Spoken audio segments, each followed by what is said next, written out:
What if I told you that the secret to making someone want you isn't about chasing harder, texting more, or trying to be perfect? What if the real key was written 500 years ago? Not by a dating coach, not by a psychologist, but by a political strategist who advised rulers, survived betrayals, and studied power like a science. I am talking about Niccolò Machiavelli. That Machiavelli, the guy people blame for ruthless politics, power games, and the press, the ends justify the means. But here's what most people miss. He wasn't teaching people to be evil. He was teaching them to understand human nature. And human nature doesn't change just because we swapped kingdoms for dating apps. Attraction, like power, isn't controlled by words alone. It's shaped by emotion, perception, mystery, and value. So today, we're breaking down Machiavelli not for war, not for politics, but for modern relationships. Not so you can manipulate someone, but so you can stop overchasing, overgiving, and accidentally pushing people away. Because the person who is chased is rarely the one doing the chasing. Let's get into it. When you're always available, you accidentally remove one of the most powerful forces in attraction: anticipation. If someone can have your time, attention, and emotional energy whenever they want, there's no sense of discovery. You become predictable in a way that feels safe, but not exciting. People don't chase what already feels guaranteed. They lean in when there's something valuable that isn't automatically theirs. This doesn't mean playing childish games or pretending to be busy. It means actually having a life that doesn't revolve around one person you just met. When your schedule is full of your own goals, hobbies, friendships, and responsibilities, your availability naturally becomes limited. That limitation creates structure. It shows that your time has weight. When you choose to spend it with someone, it feels intentional rather than automatic. Emotionally, this shifts the dynamic. Instead of you wondering where you stand every second, she starts wondering a little about you. Not in an anxious way, but in a curious, intrigued way. Curiosity is the beginning of pursuit. If she knows you'll reply instantly, no matter what, always say yes, and always be the one to restart conversations, there's no room for her to invest. Investment grows attachment. Without it, interest stays shallow. There's also a subtle psychological signal in overavailability. When someone drops everything at all times, it can communicate that they don't have many other options or priorities. Even if that's not true, perception shapes attraction more than intention. People are drawn to those who seem chosen by life, not those waiting to be chosen by one person. When you're engaged in your own world, you radiate that you're already fulfilled. She's not your only source of excitement. She's someone you're inviting into an already interesting story. Scarcity works because humans are wired to value what feels limited. We treat a rare opportunity differently from an unlimited one. The same applies to attention. If your attention is constant and unconditional from the start, it can feel less special. When it's warm but measured, it carries more emotional impact. A message from you feels like something she earned through connection, not something she receives by default. This also protects your emotional balance. Overgiving early often leads to quiet expectations. You start hoping she matches your effort, replies just as fast, shows the same intensity. When she doesn't, frustration builds. But when you pace your availability, you're less likely to overinvest before real mutual interest is established. You stay grounded, observant, and responsive instead of reactive. Being desired instead of simply available is about creating space for her to move toward you. If you're always moving toward her, she never has to step forward. Attraction grows in the space between two people, not when one person closes all the distance alone. When you're not constantly filling every silence, she has moments to think about you, miss you slightly, and choose to reach out. That choice is powerful because it's voluntary. What people choose, they value more than what is handed to them. There's a calm confidence in someone who doesn't rush to secure every interaction. It says, without words, I like you, but I'm not afraid of taking this at a natural pace. That lack of urgency often feels more attractive than intense pursuits. It signals emotional stability and self-respect. You're not withholding affection.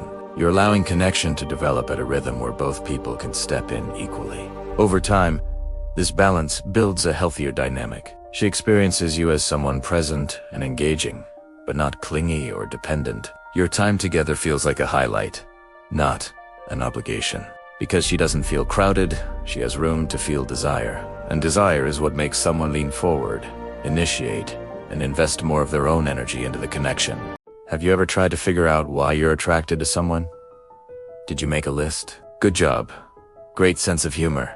Nice to your mom. We often think attraction is a logical process, like we're ticking off boxers on a resume. But let me tell you, that's not how it works. Attraction isn't born in the logical, analytical part of our brain. It's born in the emotional, gut feeling part. People don't fall for a list of qualities. They fall for a feeling. They fall for the emotional roller coaster you take them on. Today, we'll be diving deep into why emotional connection is the secret sauce that trumps logic every single time when it comes to attraction. So, how do emotions create this powerful bond? It's all about contrast. Think about your favorite movie or song. It's not just one continuous note of happiness, is it? It has ups and downs, moments of tension and moments of relief. This emotional variety is what makes it captivating. The same principle applies to human connection. It's the contrast between comfort and challenge, between laughter and serious conversation, that builds a deep sense of attachment. A steady, predictable experience is forgettable, but a journey filled with different emotional textures, that's what gets someone hooked. They start associating you with a rich, vibrant emotional world, not just a flat, boring landscape. This contrast creates a powerful craving for your presence. This brings me to a crucial point. It is far better to be emotionally engaging than to be technically perfect. You know the type I'm talking about, the person who tries to say and do everything right. They've read all the books, they know all the rules, but their interactions feel scripted, robotic, and ultimately boring. They might get a polite nod, but they won't ignite that spark. Why? Because they're playing it safe. They're avoiding any chance of creating an emotional ripple. Real attraction happens when you're authentic, when you're willing to be a little goofy, a little vulnerable, a little imperfect. People don't connect with perfection, they connect with humanity. So, stop trying to be the perfect candidate and start being the interesting, unpredictable human being you are. Let your real personality shine through, quirks and all. That's what makes you unforgettable. One of the most powerful tools in your emotional toolkit is playfulness. Think about it. When was the last time you had a truly belly-aching laugh with someone? That moment created a positive emotional spike, a little jolt of pure joy. Playfulness, teasing, and lighthearted banter are not just filler conversation. They are critical components of building attraction. They signal that you're fun, confident, and don't take yourself too seriously. It breaks down walls and creates a shared bubble of happiness. This isn't about telling canned jokes. It's about adopting a playful mindset. It's about finding the humor in everyday situations, gently teasing in a way that makes them smile, and creating inside jokes. These positive emotional spikes are like deposits in an emotional bank account. The more you make, the richer the connection becomes. But attraction isn't just about fun and games. Another profound emotional driver is the feeling of being truly understood. This is a deeper, more resonant emotion. Have you ever been talking to someone and felt like they just get asterisk you? They listen not just to your words, but to the feelings behind them. They validate your experiences without judgment. This creates an incredible sense of safety and intimacy. When someone feels seen and heard by you on an emotional level, it builds a bond that logic can't touch. You become their confidant, their safe harbor. This is achieved through active listening, asking thoughtful follow-up questions, and showing empathy. Don't just wait for your turn to talk. Immerse yourself in their world. When you make someone feel understood, you're not just attractive to them, you become essential. Now, let's talk about the spicier side of the emotional spectrum. Tension and unpredictability. A connection that is all comfort and validation can eventually feel more like a friendship. To create that romantic spark, you need a little bit of tension. This isn't about creating conflict or being a jerk. It's about introducing an element of challenge and unpredictability. It's the will they, won't they feeling. This can be done through playful disagreements, holding a little bit of yourself back, or simply not being available 24/7. When someone can't quite figure you out, it keeps their mind occupied with you. They're constantly wondering what you're thinking, what you'll do next. This mental real estate is the breeding ground for obsession and deep desire. Predictability is the enemy of passion. A little bit of mystery makes the emotional journey far more thrilling. So, how do we put this all together? It's about creating variety in your emotional tone. Just like a musician uses different notes to create a beautiful melody, you need to use a range of emotions to create a compelling connection. If you're always playful, it can become shallow. If you're always deep and serious, it can become heavy. The art is in the mix. Know when to be the light-hearted teaser and when to be the empathetic listener. Know when to create comfort and when to introduce a little bit of tension. This emotional flexibility shows that you are a dynamic, multifaceted person. It keeps the other person on their toes, always excited to see which side of you they'll get to experience next. This variety is what keeps the attraction from fading. It ensures the connection is constantly evolving and never gets stale. Let's wrap this up. If you've been focusing on your resume of attractive qualities, your job, your hobbies, your looks, you're playing the wrong game. People might asterisk you for those things. They might approve of you, but they won't asterisk. Desire asterisk you. Desire is an emotional response. It's a gut feeling. It's born from the emotional stimulation you provide. It's the laughter, the feeling of being understood, the exciting tension, the comforting security. It's the whole package. Stop trying to convince someone's brain that you're a good choice. Instead, focus on making their heart race. Focus on creating an emotional experience so powerful that their logical mind has no choice but to follow. That is the true secret to becoming not just liked, but deeply, irresistibly wanted. Thanks for watching, everyone. If this resonated with you, give this video a thumbs up, and do not forget to subscribe for more insights into the art of connection. See you in the next one. When someone tries to win affection by being endlessly agreeable, they often think they're creating safety and comfort. While kindness absolutely matters, constant agreement can quietly erase attraction. If every opinion matches hers, every plan bends to her preference, and every boundary disappears to avoid tension, you stop feeling like a distinct person and start feeling like an accessory to her experience. Attraction needs polarity, not just harmony. Confidence shows up in small, everyday behaviors. It's in the way you express your preferences without apologizing for them. If she asks what you want to eat, and you always say, whatever you want, it seems polite.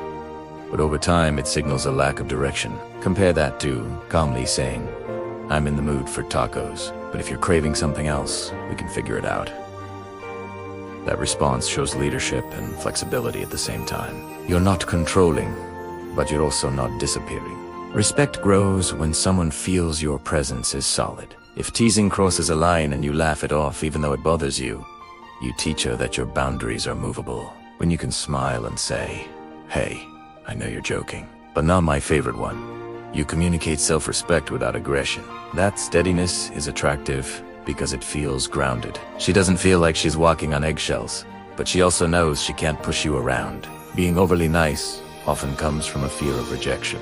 You might think that if you never disagree, never challenge, and never risk friction, she'll have no reason to leave. Ironically, that very strategy can make you less compelling. When there's no edge, no contrast, no sense of you standing firmly in who you are, interactions can start to feel flat. She may appreciate you, but appreciation alone rarely fuels desire. Confidence isn't loud, dominance, or constant swagger. It's comfort with yourself. It's being okay if she disagrees with you, teases you back, or even decides you're not for her. That inner security changes your energy. You're engaging with her because you enjoy her, not because you need her approval to feel valuable.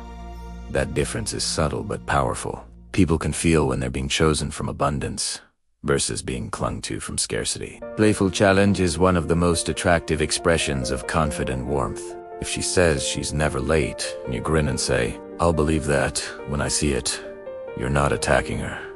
You're creating a dynamic. You're showing you're comfortable enough to push back lightly instead of just nodding along. That back and forth creates chemistry because it introduces movement into the interaction. When you hold your own perspective, you also give her something to respond to. Conversation becomes a dance instead of a monologue where she leads and you follow. She can agree, debate, tease, or explore your point of view. That engagement builds connection because it feels like two real people meeting, not one person performing and the other observing. There's also emotional safety in confident behavior. It may sound counterintuitive, but clear boundaries and honest reactions make someone feel more secure than constant people-pleasing. She knows where you stand. She doesn't have to guess what you really think or worry that hidden resentment is building under the surface. Your consistency builds trust, and trust allows attraction to deepen without the relationship feeling fragile. Warmth plus backbone creates a compelling balance. You're kind, attentive, and respectful, but you also have standards, preferences, and limits. That combination signals maturity. She feels cared for. Yet she also feels that being with you is a choice she has to continue earning through mutual effort and respect.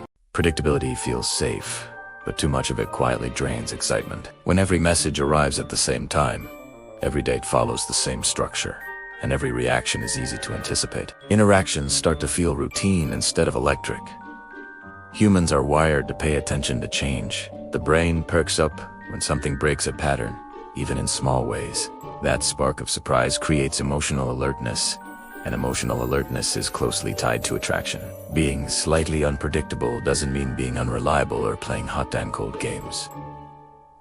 It means you're not operating on a script. If every conversation follows the same predictable rhythm, good morning text, small talk, predictable compliments, good night texts, there's no sense of discovery. But when sometimes you send a voice note instead of a text, suggest a spontaneous coffee instead of the usual evening plan, or shift from playful banter to a deeper question, you create variety.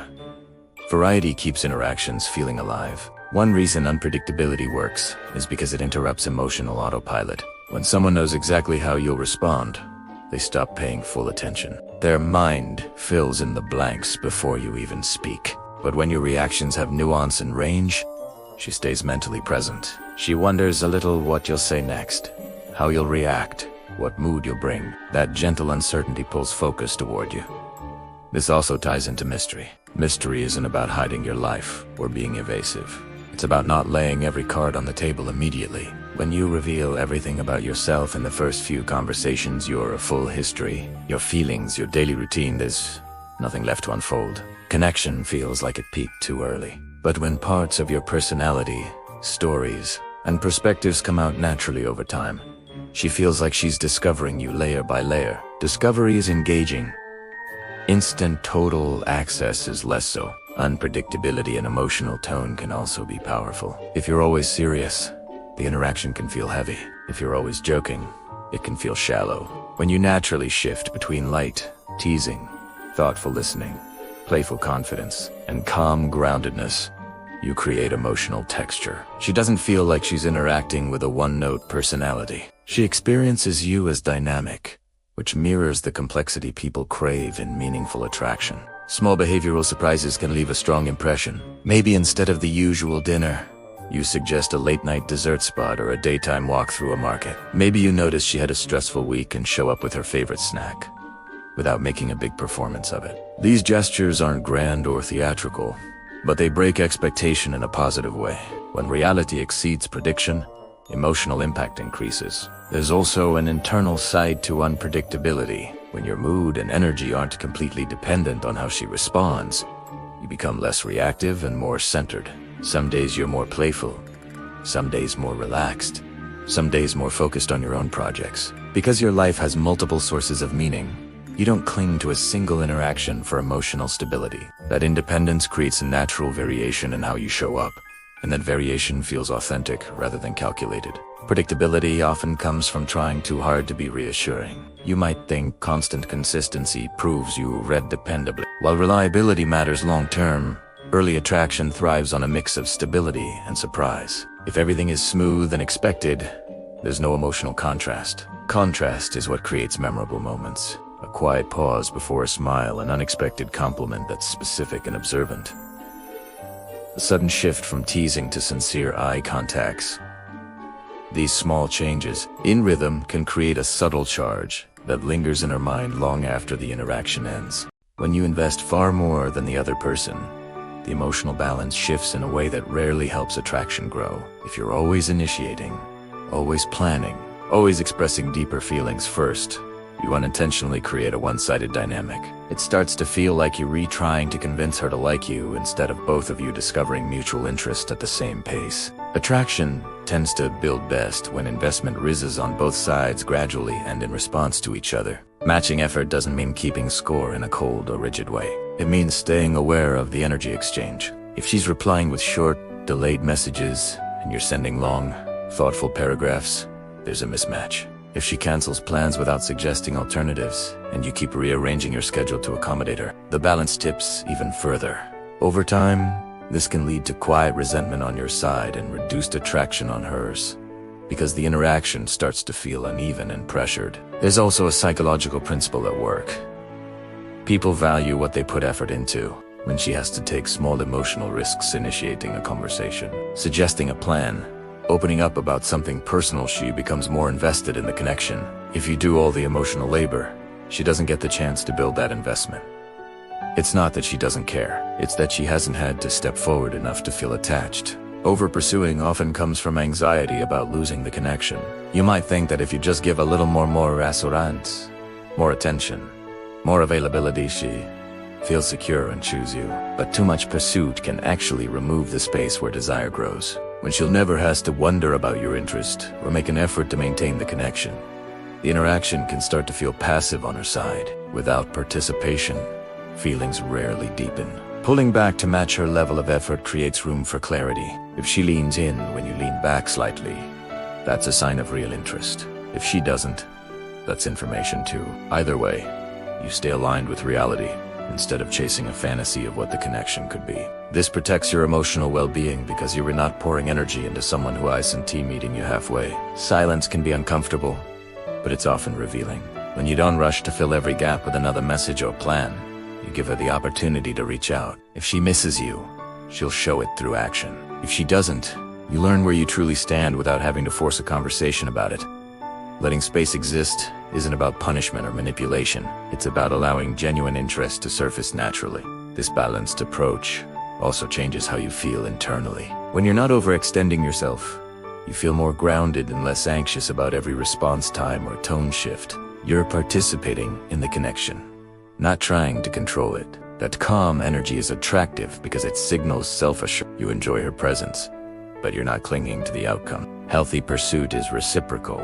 Both people should feel like they're choosing, reaching, and investing. When effort flows mostly in one direction, attraction often fades under the weight of pressure or complacency. By staying attentive to the level of investment she's showing and responding in kind, you create a dynamic where interest is space to grow on both sides, where she feels invited rather than chased, and where connection develops through mutual momentum rather than one-sided pursuit. So when you zoom out, none of this is really about tricks, lines, or pretending to be someone you're not. It's about understanding how attraction actually grows between two people. See, Niccolò Machiavelli studied power, influence, and human behavior. And those same patterns show up in dating because the psychology hasn't changed, only the setting has. When you stop overgiving, you create space for her to step forward. When you focus on shared emotions instead of just logical qualifications, you become memorable instead of merely acceptable. When you lead with warmth but keep your backbone, you're respected as well as liked. When you allow a little mystery and unpredictability, you keep curiosity alive. And when you match her investment, instead of chasing harder than she is, you protect your value and let genuine desire build naturally. The real shift is internal. You're no longer trying to secure someone's attention at any cost. You're choosing to show up as a full, grounded person with standards, a life, and emotional control. That energy changes how you speak, how you text, how you plan dates, and how you respond when things don't go perfectly. You become someone who shares his time, not someone begging for it to be taken. And here's the irony. The moment you stop trying to make her chase you is often the moment she starts leaning in on her own. Not because you manipulated her, but because you created a dynamic where attraction could breathe, grow, and feel earned on both sides. That's the real lesson. Power in dating doesn't come from control. It comes from self-possession.